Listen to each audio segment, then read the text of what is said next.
On this episode of Lingkod Bayan Diaries, ating tunghayan ang kwento ng isa sa ating mga honor awardees. To be a CSC Pag-asa Group Awardee is such an honor. Hindi namin siya inasahan, so we just wanted to put names on the innovations na naibigay namin sa Davao de Oro. Ako po si Joycel ROD, Provincial ICT Officer ng Provincial Government of Davao de Oro, Team Leader ng eGov Technical Team.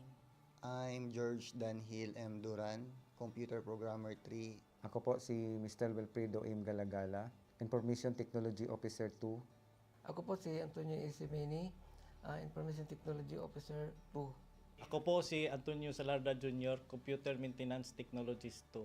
Kay eGov Technical Team are employees of the Provincial ICT Office of the Provincial Government of Davao de Oro. So kami yung gumagawa ng mga systems and innovations and nagsusupport din sa mga na-implement na mga systems sa iba't ibang departamento ng probinsya.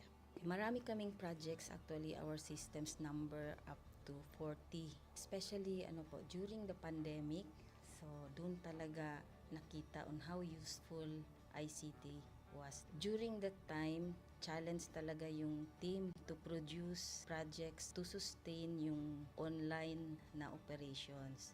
So on our part, we tried exploring open source technology. Tapos marami kaming ina-explore na networks. So first yung system is yung Call the Doc.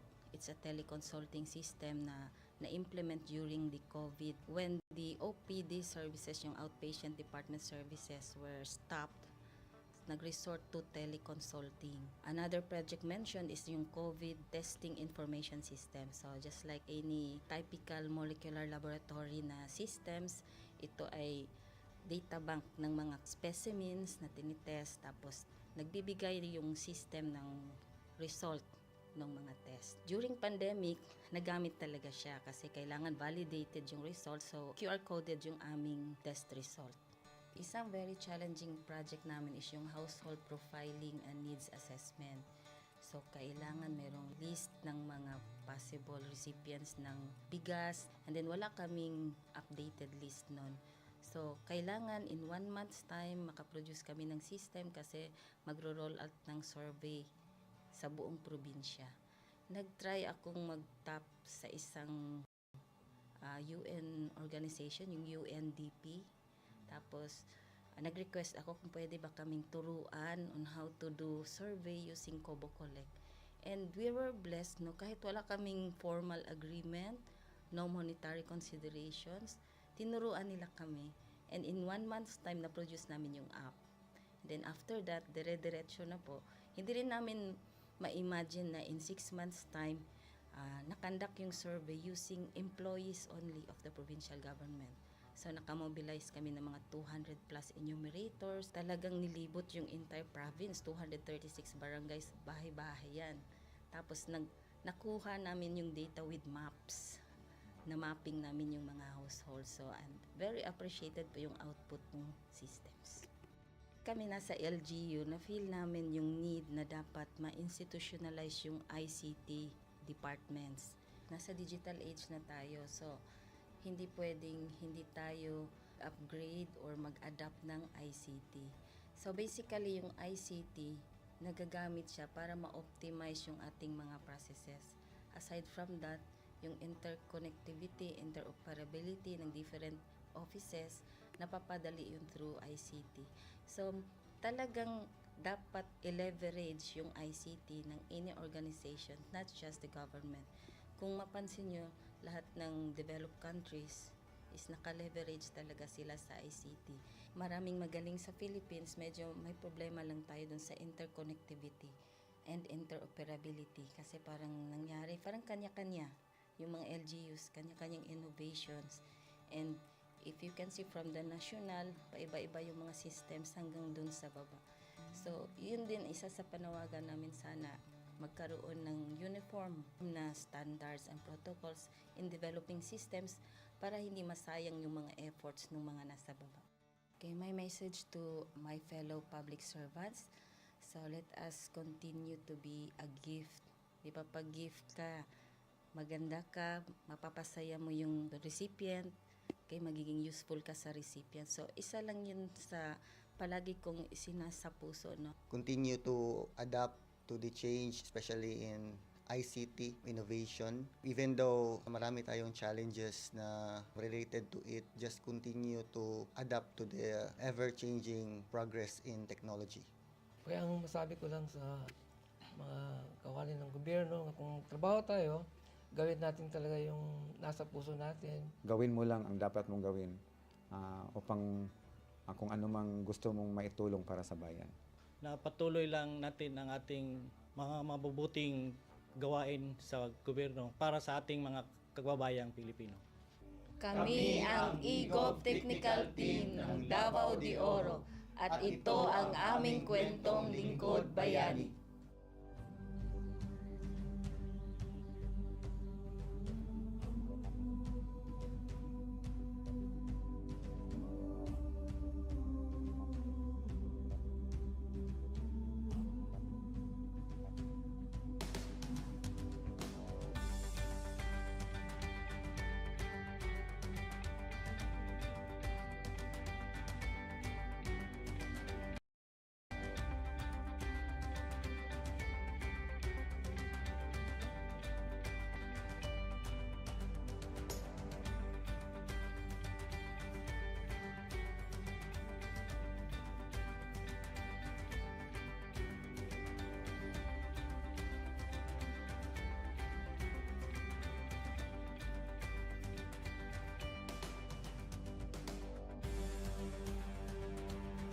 Inyong natunghayan ang kwento ng ating lingkod bayani. Kung ikaw ay may kilalang lingkod bayani, maaari siyang i-nominate sa Honor Awards Program ng Civil Service Commission. For nomination procedures, go to www.csc.gov.ph. See you on the next episode of Lingkod Bayan Diaries.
Good day to all of you.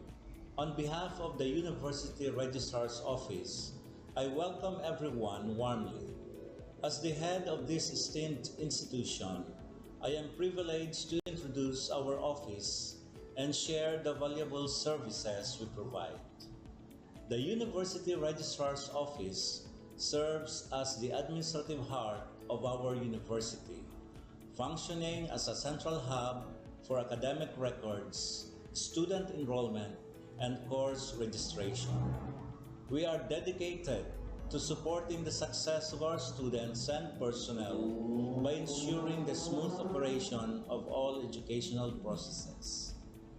Our mission as an academic unit, the University Registrar's Office, will be taking care of enrollment, graduation, and records management as it takes custody of academic records of all graduates and the issuance of official academic documents of students and graduates.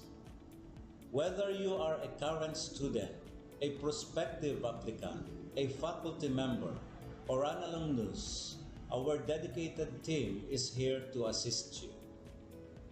From guiding you through the enrollment process to helping you access and maintain your academic records, we are committed to providing exceptional service with efficiency and professionalism.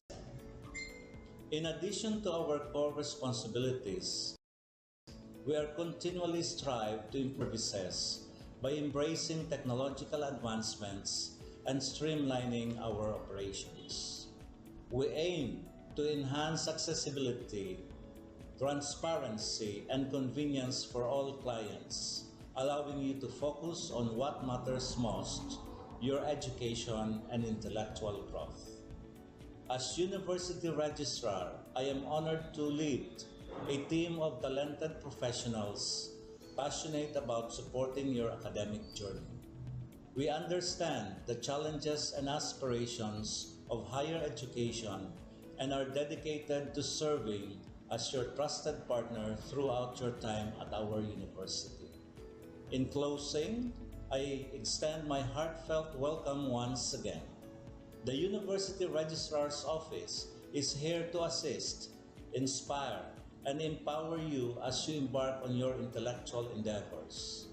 We look forward to collaborating with you and contributing to your success in every possible way. Thank you, and may this be the beginning of a remarkable academic journey for each of you as a university for humanity.